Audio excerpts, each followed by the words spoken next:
Why isn't MAGA Incorporated paying everyone's legal fees in the Georgia criminal indictment? That's not my question. That's former Trump attorney and constitutional non-scholar Jena Ellis's comment in her tweets on X, or whatever it's called these days, lamenting that she doesn't have enough money to be a co-conspirator. There's a phrase for that. Don't do the crime if you can't pay your legal bills. I know it doesn't rhyme, but you get my point. Jena Ellis ran around playing lawyer next to Rudy Giuliani, holding his bag, making fake legislative hearings look like they were real, trying to promote fake electors, and filing lawsuits that had no merit. She's gotten sanctioned by the bar. And now she, along with the other 18 co-conspirators, are scrambling to raise cash because Donald Trump is not paying their legal fees. Yeah, you heard that right.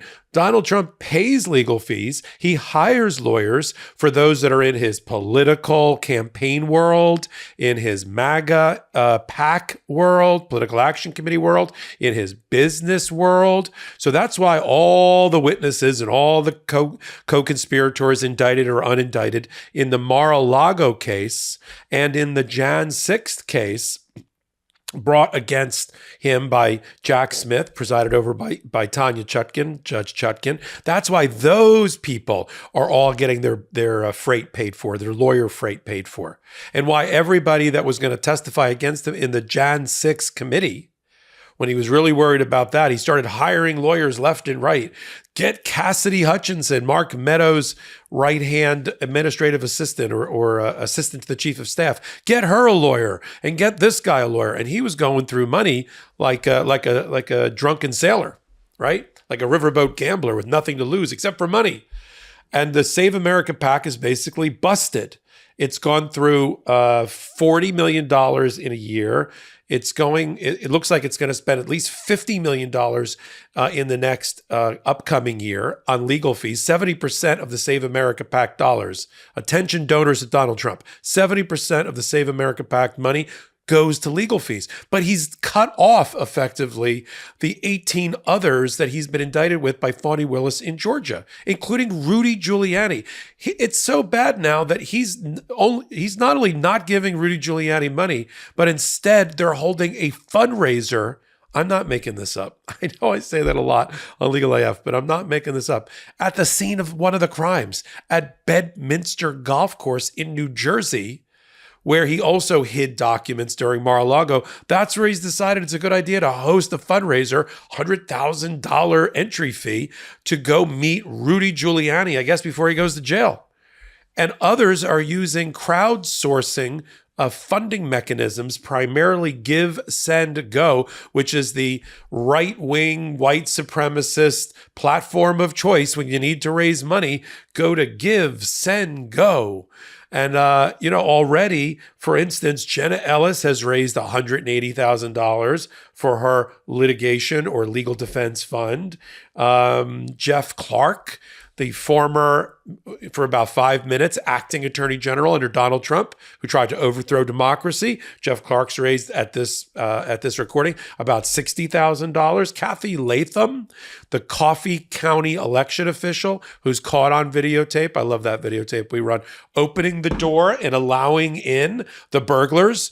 The Watergate burglars, in this case, she just opened the door and let them into the Coffee County election offices and let them download data and voter data and private voter data. She's part of the conspiracy, and she's raised about $15,000 already. So let's contrast so everybody knows what's going on here.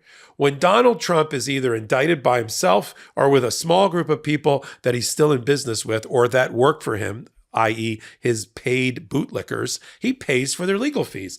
That's why Walt Nauta, the butler body man at Mar-a-Lago, is getting his legal fees paid for. And he has a lawyer bought and paid for, as I like to say, by Donald Trump, a guy by the name of Stan Woodward. That's why Carlos de Oliveira, the maintenance worker, who's also in on the scheme to delete the servers holding the surveillance video at Mar-a-Lago, but still on the Trump payroll because he's still the head of maintenance at Mar-a-Lago. He gets his attorney's fees paid for, and he gets Stan Woodward. In fact, everybody gets Stan Woodward. If they want a quick ticket to an indictment, he's a great lawyer to hire. Yuscil Taveras, who was the IT director at Mar-a-Lago, but I don't think he's working for Trump any longer. He used to have Stan Woodward as a lawyer, but as soon as he got a target letter from Jack Smith that he had a target on his back as the next criminal indicted person in the next superseding indictment, he got a new lawyer. He was actually forced to consult with a new lawyer by a federal judge in the District of Columbia. And after so consulting, he fired Stan Woodward and decided to recant his prior testimony, admit that he lied to the grand jury and was ready to testify against Carlos de Oliveira and Walt Nauta and Donald Trump. Why am I telling that story? Because he used to be under Stan Woodward's sphere, a puppet for the puppet master Donald Trump, let's just say. And then as soon as he got an independent lawyer, he started telling the truth. Donald Trump would love to pay for all these people, these 18 people, because then he'd be able to influence and be the puppet master over the behavior. Right now, they are out of control. There's no one lawyer that represents more than one of the co-defendants, which is quite odd. I've been involved with criminal defense cases. Usually, there'll be groupings. This group will have one lawyer. This group will have, maybe in a group of 19, you'll have, 5, 6, 7, or 8 lawyers. Here, it's every man for himself, every man, woman, and a childlike figure for themselves. These are all like crabs in a bucket trying to crawl their way out, stabbing each other, crabbing each other on the way. That's what's going on. And Donald Trump has no control over it. I can assure you, even though he loves chaos, this is not the controlled, planned chaos where he's pushing the buttons and pulling the levers behind the scenes like the great and powerful Oz. This is just pure chaos. And he can't bring order to it because he's not in charge. People wearing black robes and prosecutors are in charge. And the rules, the court rules, the chamber rules, the judges' rules, the Georgia rules, the federal rules, they are in charge. And so he's lost control, right? These other 18 are spinning away from the orbit of Donald Trump. They've broken the gravitational pull of Donald Trump, and they are now just satellites, revolving around on their own, doing their own thing, crashing into each other, crashing into moons, exploding, becoming black holes, all before our very eyes. That's the constellation of crazy co-conspirators that Donald Trump was in business with. And now he says, I barely know these people. He actually said that. I barely know those people down in Georgia. Why would I be paying their attorney's fees? Well, leave them to their own devices. One guy, I almost said poor guy, but I can't feel sorry for him, Harrison Floyd, he sat in the Rice Street jail, which, by the way, is so bad. I thought Rikers Island in New York was bad. The Rice Street jail in Georgia, in Fulton County, for whatever reason, is so bad and subject of investigative reporting in Georgia that 3 inmates have died there in the last month, not year, month. And that's where Harrison Floyd has been because he couldn't afford a lawyer or the ability to bond out. He couldn't raise the $15,000 or whatever to put up his 10% bond. That is the people that Donald Trump is now in business with, joined at the hip. Or as I said on another hot take, this is like a roller coaster, a set of cars on a roller coaster that is hurtling over the tracks, off the rails, and Donald Trump and others are trying to pull the pin so that their individual car doesn't, land 100 yards away in a ditch and explode, right? They all want their own trials. They would prefer their own trials. But you know who wouldn't prefer their own trial and who won't give them their own individual trials? Georgia law. Jena Willis, the Fulton County District Attorney. And I don't think Judge McAfee's going to either, because they're all joined together. That's the beauty of the indictment. That's the beauty of the 35 plus count indictment against 19 people. They're all joined together in one grand conspiracy, a criminal conspiracy under Georgia's very powerful and very unique racketeering laws, think organized crime, with Donald Trump at the center hub and all these other people as spokes on the wheel. And they're all connected in the wheel of conspiracy. Sometimes it's referred to in court as the wheel of conspiracy. And they often portray it, the prosecutors, as a hub and a wheel and spokes. And you're in for a penny and in for a pound with a conspiracy. You may not have committed every act. In fact, you might only have committed one overt act or one bad act, and you're responsible for everybody else's. If you drove the getaway car and somebody else pulled the trigger and somebody else let the fire in the bank, you are all three responsible for the driving, the shooting, and the arson. Whether you actually did it or not, if you're part of a conspiracy of which that was the object of the conspiracy. Same thing here. Jena Willis might have only done bad things with the legislators. Rudy Giuliani did a lot of bad things. Mark Meadows might have only, done a couple of things. Went to Coffee County and try to get in on the voting and watch the vote counting and try to influence and make a phone call with Donald Trump to Brad Raffensperger. But he's responsible for Rudy Giuliani's bad acts and Ken Chesebro's bad acts and Sidney Powell's bad acts and Kathy Latham opening the door for the robbers to go steal the voter data out of the servers in Coffee County. And Donald Trump is responsible for it all. And that's how a prosecutor puts on a case like this. That's why Fani Willis listed 161 overt acts, because she's going to put them all on with evidence and witnesses in front of a jury. And yes, there is a slop over effect. Yes, juries do get confused and find it difficult to separate bright line one co-defendant in a conspiracy from another. But that's the advantage of the conspiracy for a prosecutor. They still get a fair trial. They still get due process. They still get their Sixth Amendment rights preserved, but they get to put on what really happened here, which is a joint overt set of acts by a group of people, and in furtherance of that with two underlying crimes under it, and you put all that together in a giant crock pot, and out comes a RICO conspiracy for which everybody is responsible.